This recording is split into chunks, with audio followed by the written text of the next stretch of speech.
او په دې کتاب کې د موسی علیه السلام یادونه وکړه. هغه یو غوره کړی شوی شخص او استازی پیغمبر و.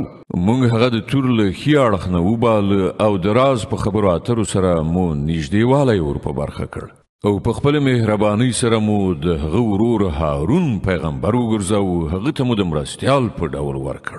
او په دې کتاب کې د اسماعیل یادونه وکړه. هغه په وعده کې ریښتونی و او خاص استازی پیغمبر و. هغه خپل کورنۍ ته د لمانځه او زکات حکم کاوه او د خپل رب په وړاندې یو غوره انسان. او په دې کتاب کې د ادریس یادونه وکړه. هغه یو ریښتونی انسان او یو پیغمبر و او هغه مونږ لوړ مقام ته خېژولی و.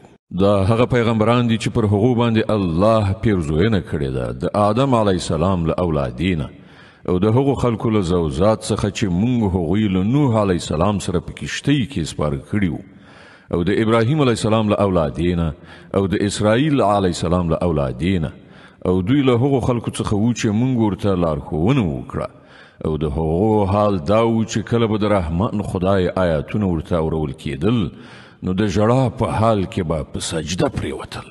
بیا له هغو وروسته هغه ناکاره خلکو د هغو ځای ونیو چې لمونځ یې ضایع کړ او د نفس د غوښتنو پیروي یې وکړه. نو نږدې ده چې هغوی د ګمراهۍ له عاقبت سره مخامخ شي.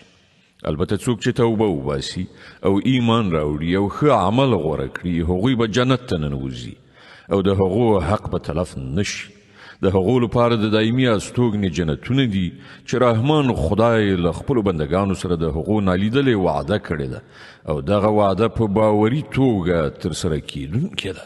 هلته به هغوی کومه بابیزه خبره وانه اوري، سلام به واوري او د هغو روزي به ورته پرله پسې سهار او ماښام ورسیږي. دغه د هغه جنت چې موږ به د هغه وارثان له خپلو بندګانو نه هغه کسان وګرځوو چې تقوا یې غوره کړې ده.